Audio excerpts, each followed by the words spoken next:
স্বাগত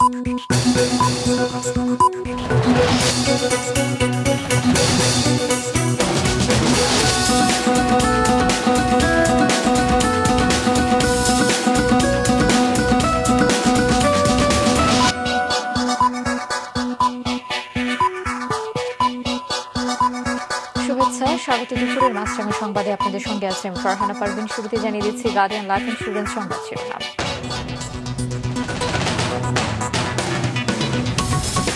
মানুষের ভাগ্য উন্নয়নে কাজ করছে সরকার। স্বদেশ প্রত্যাবর্তন দিবসে নেতাকর্মীদের শুভেচ্ছা বিনিময় অনুষ্ঠানে বললেন প্রধানমন্ত্রী। এখনো প্রায় 4,000 হজযাত্রী ভিসা করেনি 14 এজেন্সি। কালকের মধ্যে শেষ করার নির্দেশ। 3 মালিককে দেশ ত্যাগে নিষেধাজ্ঞা।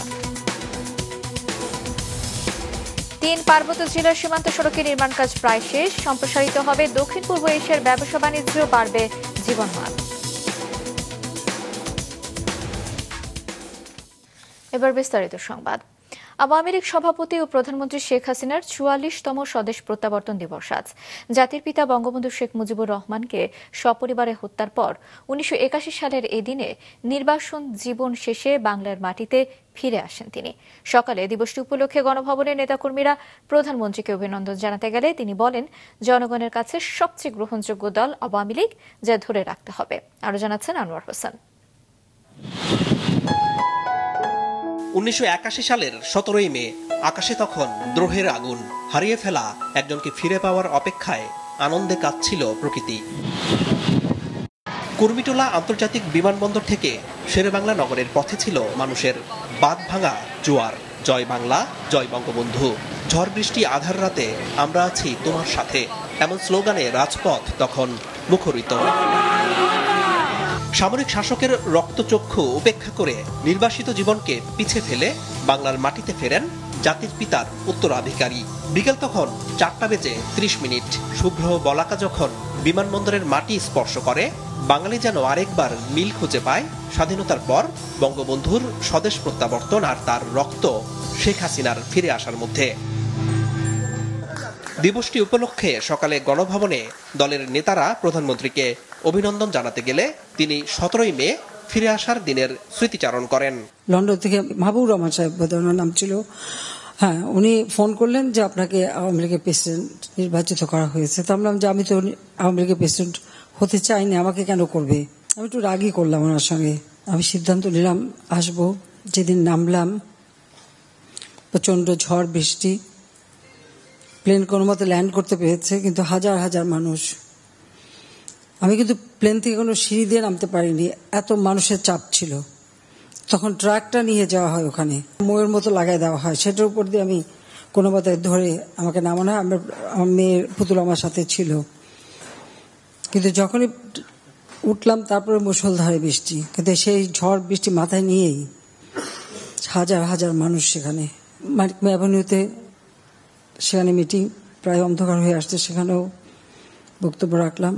সরকার প্রধান বলেন, তার টানা সভাপতিত্বে নানা ঘাত প্রতিঘাত পেরিয়ে আওয়ামী লীগ এখন জনগণের কাছে সবচেয়ে গ্রহণযোগ্য দলে পরিণত হয়েছে। আজকে আওয়ামী লীগ বাংলাদেশে সব থেকে শক্তিশালী এবং বড় সংগঠন, এটা হলো বাস্তব। সবথেকে জনগণের কাছে সব থেকে গ্রহণযোগ্য দল আওয়ামী লীগ। প্রতিবার চক্রান্ত হয়, সেই চক্রান্ত মোকাবেলা করেই কিন্তু আমরা বেরিয়ে আসি। তা আমাদেরকে এটা ধরে রাখতে হবে। কি পেলাম না পেলাম সে চিন্তা করিনি, ভবিষ্যৎ কি তাও চিন্তা করি না। চিন্তা করি দেশের মানুষের ভবিষ্যৎটা আর সুন্দরভাবে গড়ে তুলে দিয়ে যাব, সেটাই আমাদের লক্ষ্য, আর সেই লক্ষ্যতেই আমরা কাজ করি। প্রধানমন্ত্রী বলেন, তার বাবা বঙ্গবন্ধু শেখ মুজিবুর রহমান যে আকাঙ্ক্ষা নিয়ে দেশ স্বাধীন করেছে, তার কিছুটা হলেও তিনি বাস্তবায়ন করতে পেরেছেন। আনোয়ার হোসেন, মাছরাঙা সংবাদ, ঢাকা। হুট করে উড়ে এসে বিদেশি কেউ উপদেশ দিলে তাতে দেশের উন্নয়ন সম্ভব নয় বলে মন্তব্য করেছেন প্রধানমন্ত্রী শেখ হাসিনা। সকালে রাজধানীর রমনায় ইঞ্জিনিয়ার্স ইনস্টিটিউশন প্রাঙ্গণে বাংলাদেশ অর্থনীতি সমিতির 22তম দ্বিবার্ষিক সম্মেলনের উদ্বোধনী অনুষ্ঠানে প্রধানমন্ত্রী কথা বলেন। সরকার প্রধান বলেন, বঙ্গবন্ধুকে হত্যার পর দেশে ঋণ খেলাপির সংস্কৃতি তৈরি করেছিল মিলিটারি স্বৈরশাসকেরা। তবে আওয়ামী লীগ সরকার ঋণ খেলাপির পরিমাণ কমিয়ে এনেছে। শুধু রপ্তানি নয়, বরং দেশের ভেতর বাজার সৃষ্টি করে মানুষের ক্রয় ক্ষমতা বাড়ানোর তাগিদ দেন প্রধানমন্ত্রী। আমি অর্থনীতিবিদদের কাছে এটাই চাই যে দেশের মাটি মানুষ তাদের কথা চিন্তা করে আপনাদের নীতিমালা প্ল্যান প্রোগ্রাম করবেন। ওই কেউ একজন দু একদিনের জন্য দেশে এসে আমাদেরকে উপদেশ দিয়ে যাবে, ওই উপদেশ আমাদের কাজে লাগবে না। কাজে লাগবে নিজের চোখে দেখা এবং মানুষের জন্য করা, এটাই কাজে লাগবে। কাজে সেইভাবে আপনারা আপনাদের নীতিমালা বাইরে থেকে আমরা শিখবো, কিন্তু করার সময় নিজের দেশকে দেখে করব, মানুষকে দেখে করব, আমাদের কি সম্পদ আছে সেটা দেখে করব। এখনও প্রায় 4,000 হজযাত্রীর বাড়ি ভাড়া, ভিসা সহ প্রয়োজনীয় কাজ শেষ করেনি 14টি হজ এজেন্সি। তাদের শোকজ করে কালকের মধ্যে সব কাজ শেষ করার নির্দেশ দিয়েছে ধর্ম মন্ত্রণালয়। 2টি এজেন্সির 3 মালিককে দেশ ত্যাগে জারি করা হয়েছে নিষেধাজ্ঞা। মাসিক রাহতের রিপোর্ট। বিগত বছরগুলোর মতো এবারও হজযাত্রায় বিশৃঙ্খলা করছে কিছু হজ এজেন্সি, ভোগান্তিতে ফেলছে হজযাত্রীদের। এবার যে 259টি হজ এজেন্সি হজ কার্যক্রমে অংশ নিয়েছে তাদের মধ্যে অন্তত 14টিকে বারবার তাগিদ দেওয়ার পরও তাদের প্রায় 4,000 হজযাত্রীর ভিসা করেনি। ধর্ম মন্ত্রণালয়ের শোকজের পরও শুনানিতে হাজির হয়নি অন্তত 2টি এজেন্সি। ভিসা তো দূরের কথা, মূলত হজযাত্রীদের জন্য এজেন্সিগুলো সৌদিতে বাড়ি ভাড়া না করায় তৈরি হয়েছে জটিলতা, জানিয়েছেন হজ অফিসের পরিচালক। তাদের সবচেয়ে বড় দুর্বলতা আছে, তারা বাসা ভাড়ার ব্যাপারে এখনো তারা ফাইনাল কোনো অবস্থানে পৌঁছাতে পারেনি। তারা আজকের দিন এবং শনিবার পর্যন্ত তারা সময় নিয়েছেন যে তারা এই হজযাত্রী ভিসা এনরোলমেন্টের ব্যাপারে একটা এজেন্সি দুইটা এজেন্সি কালকে উপস্থিত হয়নি। সংশ্লিষ্টরা বলছেন দোষী এজেন্সিগুলোকে শাস্তির পাশাপাশি ভোগান্তির শিকার হজযাত্রীদের পাঠানো আগে নিশ্চিত করা জরুরি। হজযাত্রী যাওয়াটাকে এনশিওর করার জন্য প্রয়োজনীয় পদক্ষেপ ধর্ম বিষয়ক মন্ত্রণালয়কে নিতে হবে। এরপরে যদি কোনো এজেন্সি গাফিলতি করে তার বিরুদ্ধে আইন অনুযায়ী ব্যবস্থা গ্রহণ করবে। হজ এজেন্সিগুলোর সংগঠন হাব বলছে তারাও সমস্যার সমাধানে কাজ করছেন। হজযাত্রীদের নিশ্চিত হজযাত্রার বিষয়ে আমরা খুবই সিরিয়াস, এ বিষয়ে নো কম্প্রোমাইজ। হজযাত্রার 8 দিনে সৌদি পৌঁছেছেন প্রায় 27,000 জন, বাকি 26 দিনে যাওয়ার অপেক্ষায় রয়েছেন আরও প্রায় 58,000 হজযাত্রী। মাশরিক রাহাত, মাছরাঙা সংবাদ, ঢাকা। দ্রুত এগিয়ে চলছে 3 পার্বত্য জেলার সীমান্ত সুরক্ষায় সড়ক নির্মাণ কাজ। প্রকল্পের প্রথম ধাপের কাজ এরই মধ্যে প্রায় শেষ। জেলা প্রতিনিধি শঙ্কর হোরের পাঠানো তথ্য এবং ছবিতে ডেস্ক রিপোর্ট। এই চিত্র বছর খানেক আগের। দুর্গম পাহাড় জয় করে ড্রেজারে মাটি কাটা কিংবা হাইড্রোলিক হ্যামার দিয়ে কঠিন শিলা ভেঙে প্রতিনিয়ত চলছিল 3 পার্বত্য জেলার সীমান্ত সড়কের প্রথম ধাপের 317 কিলোমিটারের নির্মাণ কাজ। বছর ঘুরতেই সেই একই সড়ক আজ রূপ নিয়েছে পরিপাটি সড়কে। সমস্ত চ্যালেঞ্জকে জয় করে দুর্বার গতিতে প্রজেক্টের কাজ এগিয়ে চলেছে। আমাদের প্রজেক্টের 95% কাজ এই বর্ষা মৌসুমের আগেই শেষ হয়ে যাবে। দীর্ঘ সড়ক কিন্তু এটা হতে যাচ্ছে তো, এবং এইটার সাথে আমরা সম্পৃক্ত এবং আমরা আমাদের নিষ্ঠা, আন্তরিকতা এবং পরিশ্রম সবকিছু দিয়েই আমরা এটা করে যাচ্ছি, করার চেষ্টা করছি এবং এর কোয়ালিটি বা অন্য যে কোনো কিছুতে প্রগ্রেস কোনো কিছুতেই কিন্তু আমাদের কোনো কার্পণ্য নেই, দ্বিধা নেই, দ্বন্দ্ব নেই। আমরা কিন্তু আমাদের সর্বোচ্চ চেষ্টা করে এই কাজটি সবার প্রত্যাশা পূরণ করে যাচ্ছি। এরই মধ্যে চলাচলের উপযোগী হয়ে উঠেছে রাঙামাটি সদর থেকে বিলাইছড়ির ফারুয়া কিংবা জুরাছড়ির দুমদুম্মা অংশ। আগে যেখানে সড়কের ওই অংশ পার হতে লাগতো অনেক সময়, সেখানে এখন লাগবে মাত্র 2 থেকে 3 ঘন্টা। সড়ককে কেন্দ্র করে এর আশেপাশে গড়ে উঠেছে নতুন বসতি। দক্ষিণ পূর্ব এশিয়ার ব্যবসা বাণিজ্য সম্প্রসারণে নতুন স্বপ্ন বুনছেন মানুষ। এখন বাজারে যদি সহজ হয়, গাড়ি ঘোড়া আছে, আর আগে তো হেঁটে যেতে হয়, একটু সময় লাগতো। এই রাস্তা ঘাট হওয়ার পরে আমি দোকানটা দিয়েছি, ইনকামটা অনেক বাড়ছে আমাদের এখানে। আমাদের বিক্রি করতে তো সুবিধা হচ্ছে, যারা ব্যবসা করে ওদেরও সুবিধা আর কি। একটা রোগী যদি কোনো অসুস্থ হলে আমরা তাড়াতাড়ি করে হাসপাতালে নিতে পারি এখান থেকে গাড়িতে করে। শিগগিরই সড়কটি উদ্বোধন করবেন প্রধানমন্ত্রী শেখ হাসিনা, জানান সংশ্লিষ্ট কর্মকর্তা। প্রথম পেজের কাজটা ইনশাল্লাহ আশা করছি আমরা এবছর মে মাসের মধ্যে শেষ হয়ে যাবে। শেষ হওয়ার পরে আমরা মাননীয় প্রধানমন্ত্রীর কাছে অ্যাপ্রোচ করব উদ্বোধন করার জন্য। এরপরে আমরা দ্বিতীয় ফেজেরও কিছু কাজ শুরু করার জন্য উদ্যোগ নিচ্ছি। আমাদের ডিপিপি প্রস্তুত করছে, আমরা খুব দ্রুত ইনশাল্লাহ করবার চেষ্টা করব। এটা শেষ হওয়ার পরে আমরা থার্ড ফেজের কাজ ধরব। বাংলাদেশ সেনাবাহিনীর ৩৪ ইঞ্জিনিয়ার কনস্ট্রাকশন ব্রিগেডের অধীনে ১৭-২০ ও এডহক ২৬ ইঞ্জিনিয়ার কনস্ট্রাকশন ব্যাটালিয়ন বাস্তবায়ন করছে সড়ক নির্মাণ কাজ, যার ব্যয় ধরা হয়েছে ৩,৮৬১ কোটি টাকা। সীমান্ত সড়কের মোট দৈর্ঘ্য ১,০৩৬ কিলোমিটার। মাছরাঙা নিউজ ডেস্ক। কোরবানির ঈদের মাসখানেক বাকি, এরই মধ্যে বাজারে বাড়তি আদা, রসুন আর মাছের দাম। গেল সপ্তাহের মতো উচ্চমূল্যে বিক্রি হচ্ছে পেঁয়াজ এবং ডিম। কিছুটা কমেছে মুরগির দাম, আর হঠাৎই বেড়েছে কাঁচামরিচের দাম। কেজিতে অন্তত ১০০ টাকা বেড়ে বিক্রি হচ্ছে ১৬০ থেকে ১৮০-তে। রঞ্জিবুল মিজানের রিপোর্ট। হঠাৎই বাড়তে শুরু করেছে কাঁচামরিচের দাম। কারণ বাজারে মানভেদে প্রতি কেজি কাঁচামরিচ বিক্রি হচ্ছে ১৬০ থেকে ১৮০ টাকা দরে। গত সপ্তাহে যা ছিল ৬০ থেকে ৭০ টাকা। খুচরা বিক্রেতারা বলছেন, গ্রীষ্মকালীন মরিচের গাছ এখন শুকিয়ে এসেছে, ফলে কমেছে ফলনও, যার প্রভাব পড়েছে বাজারে। কাঁচামরিচ এগুলো ১৬০ টাকা, এগুলো ১৮০ টাকা। আমদানি কমেছে আজকে, এই জন্য দামটা বেশি হয়ে গেছে। কারণ বাজার মতো জায়গায় তাহলে নিশ্চয়ই খুচরা জায়গায় এখান থেকে আরো ২০-২৫ টাকা বেশি আছে। ৫-১০ টাকা বাড়তে পারে কেজিতে, ২০ টাকা বাড়তে পারে। যে যার মতো চলতেছে, যে যার মতো করতেছে। এখানে আসলে কোনো নিয়ন্ত্রণ নাই, কোনো কিছু নাই। বাজার চড়া আলু, বেগুন সহ অন্য সবজির ৫০ টাকার নিচে কোনো সবজি মিলছে না। পেঁপে বিক্রি হচ্ছে ৭০ থেকে ৮০ টাকা কেজি দরে। বরবটি, চিচিঙ্গা, ধন্দুল, ঝিঙ্গার মতো সবজির দাম কেজিতে ৬০ থেকে ৭০ টাকা। ৫০ টাকার আশপাশে আছে ঢেঁড়স আর পটল। কচুরমুখী ১২০ টাকা কেজি নতুন আসতেছে। যেমন সাজনা সিজন শেষ, এটার কেজি হইল আপনার ১৪০ টাকা কেজি। লাউ হইল আপনার ৬০ থেকে ৭০ টাকা পিস। বাজারে আসলে আমাদের পকেট, বাজার ব্যাগ এবং ফ্যামিলির কথা মনে করে একটা অসহায়ত্ব বোধ করতে হয়। সবকিছুর দামই বাড়তেছে, কিভাবে কি করবো? এই যে ঘুরতেছি, কিনতে পারতেছি না, দেখতেছি দাম কোনটার কি।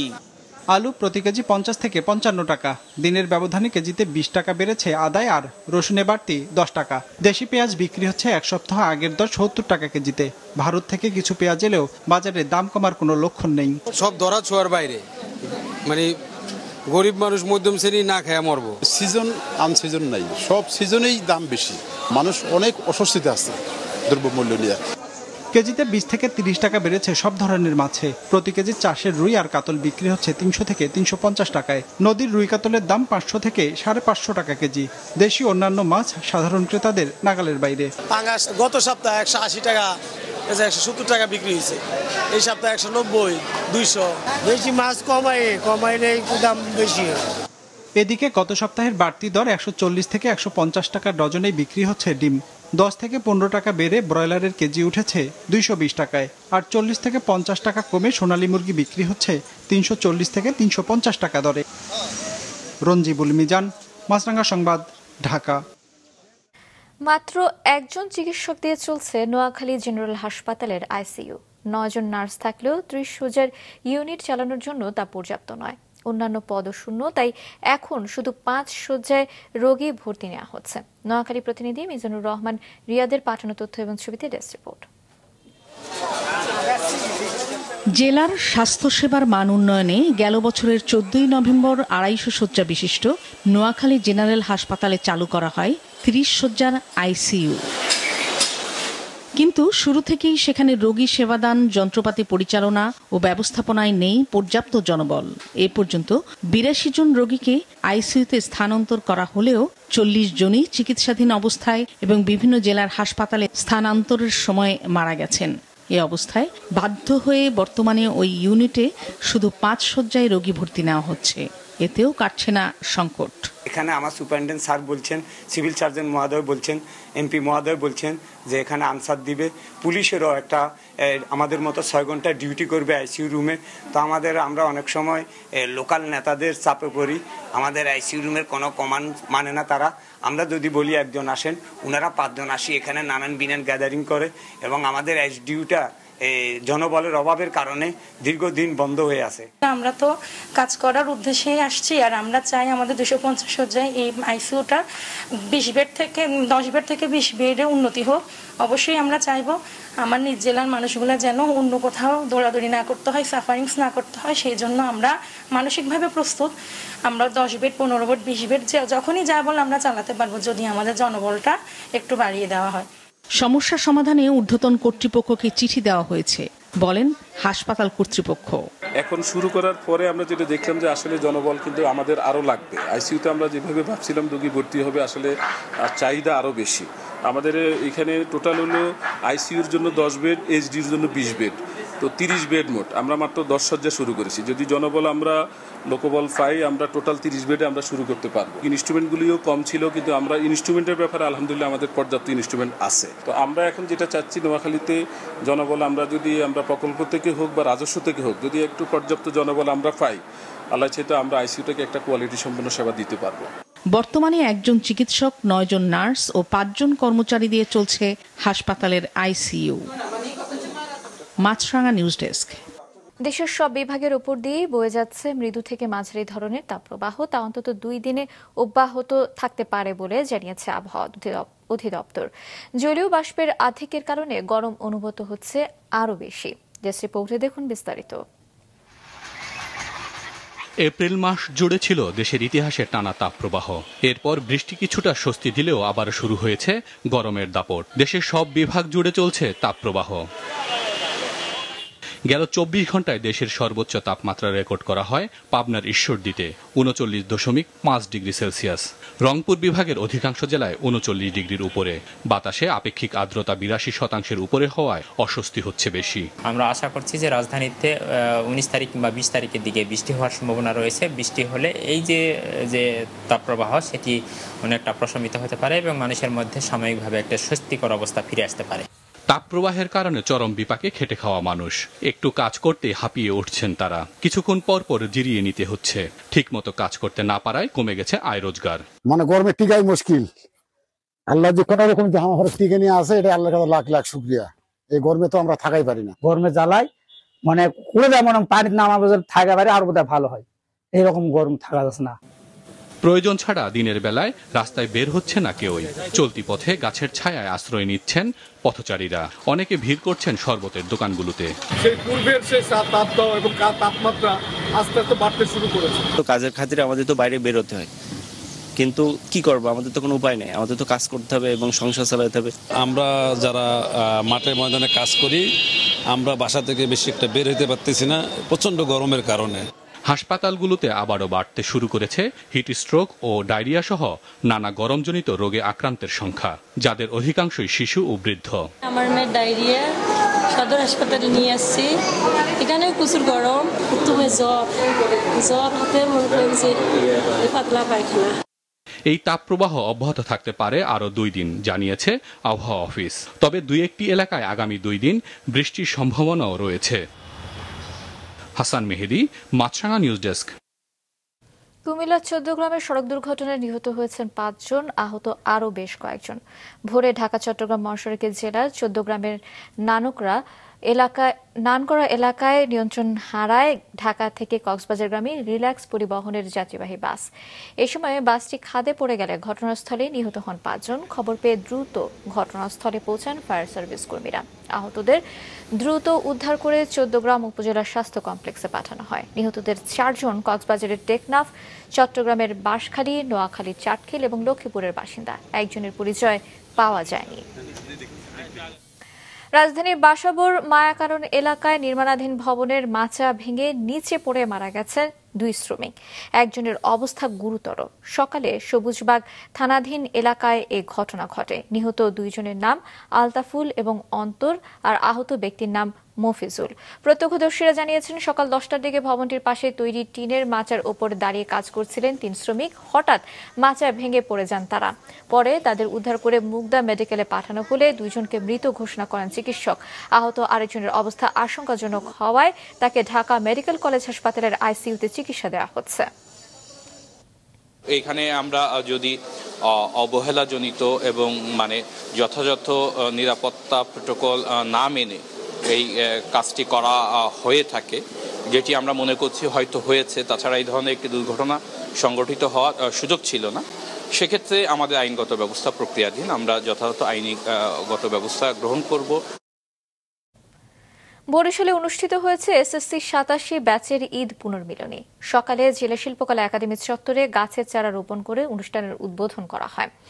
দেশের বিভিন্ন জেলা থেকে এসএসসি 87 ব্যাচের প্রায় 600 জন অংশ নেন অনুষ্ঠানে। বন্ধুদের পারস্পরিক পরিচয়, আলোচনা সভা, স্মৃতিচারণ এবং সাংস্কৃতিক অনুষ্ঠানের মধ্য দিয়ে দিনটি উপভোগ করেছেন সবাই।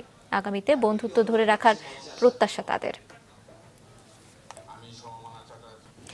দুপুরের সংবাদ শেষ করছি, যাবার আগে গার্ডিয়ান লাইফ ইন্স্যুরেন্স সংবাদ শিরোনামগুলো আরো একবার।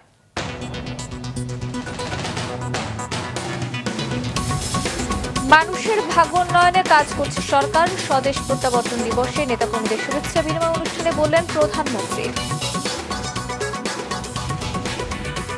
এখনো প্রায় 4000 হজযাত্রীর ভিসা করেনি 14 এজেন্সি। কালকের মধ্যে শেষ করার নির্দেশ। 3 মালিককে দেশ ত্যাগে নিষেধাজ্ঞা।